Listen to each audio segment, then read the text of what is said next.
Bonsoir à tous. Mon nom est Ryan Moses, chrétien de foi, et je suis étudiant en ingénierie. Ma question, monsieur, est que selon l'islam, Jésus et Muhammad étaient tous deux des prophètes. Mais le prophète Issa, en plus de ses miracles, a eu une naissance non naturelle et n'est jamais mort selon l'islam. De plus, il a un rôle important à jouer le jour du jugement contre le Dajjal. Ne pensez-vous pas que cette préférence spéciale accordée par Allah fait de lui plus qu'un simple prophète? Le frère Ryan a posé une très bonne question. Il a dit que l'islam croit que Jésus, paix soit sur lui, et Muhammad, paix soit sur lui, sont tous deux des prophètes de Dieu. Mais quand on compare leur vie, on réalise que Jésus, paix soit sur lui, a eu une naissance non naturelle, c'est-à-dire qu'il est né miraculeusement, sans intervention masculine, et il n'est pas mort. Donc, ces deux qualités ne font-elles pas de lui un prophète supérieur à Muhammad, paix soit sur lui? Avant de répondre à votre question, je tiens à préciser que l'islam est la seule foi non chrétienne qui en fait un article de foi de croire en Jésus, paix soit sur lui. Nous croyons qu'il était l'un des messagers les plus puissants d'Allah, paix soit sur lui. Nous croyons qu'il était le Messie, traduit par Christ. Nous croyons qu'il est né miraculeusement sans intervention masculine. Nous croyons qu'il a redonné vie aux morts avec la permission de Dieu. Nous croyons qu'il a guéri les aveugles de naissance et les lépreux avec la permission de Dieu. Les chrétiens et les musulmans, nous sommes d'accord sur ça. Mais il y a un désaccord. Le désaccord est que beaucoup de chrétiens prétendent, et ils pensent que Jésus-Christ, paix soit sur lui, a revendiqué la divinité et qu'il était le Dieu tout-puissant.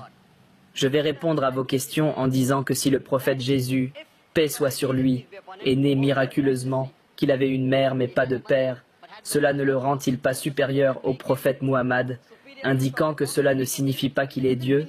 Si vous dites que Jésus est supérieur, ou que vous prétendez qu'il est supérieur, et que vous prétendez qu'il est Dieu, car il est né miraculeusement, qu'il n'avait pas de père.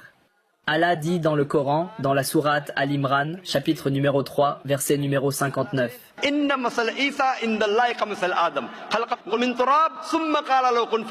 La similitude de Jésus, paix soit sur lui, devant Allah, est la même qu'Adam, paix soit sur lui.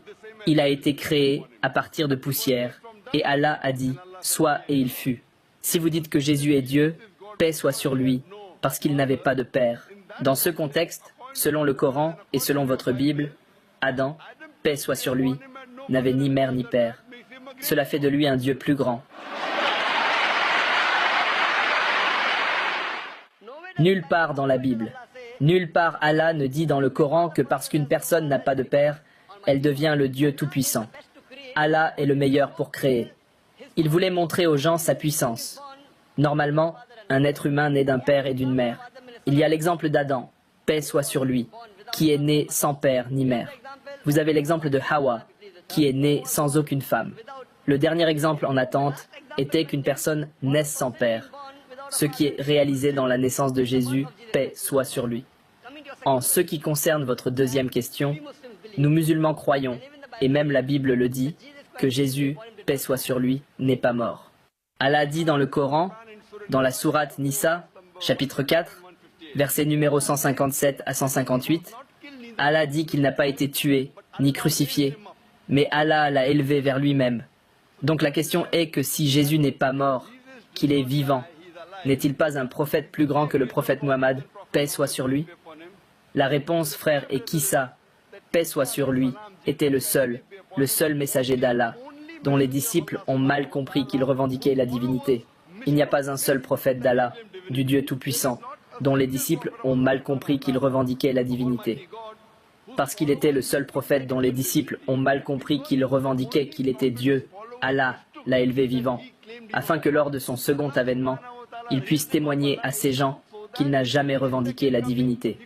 C'est ce qu'Allah dit dans le Coran, dans la sourate Maïda, chapitre numéro 5, verset numéro 116. Qu'à son second avènement, il dira « Allah, soyez mon témoin. Je ne leur ai jamais dit de m'adorer, mais je leur ai dit « Ô serviteurs, adorez Allah, qui est mon Seigneur et votre Seigneur. » La même chose est mentionnée dans l'évangile de Matthieu, que lors de son second avènement, lorsque les gens diront « Ô Maître, n'avons-nous pas fait des merveilles et des miracles en ton nom ?» Il dira, vous hommes mauvais, je ne vous connais même pas, partez d'ici.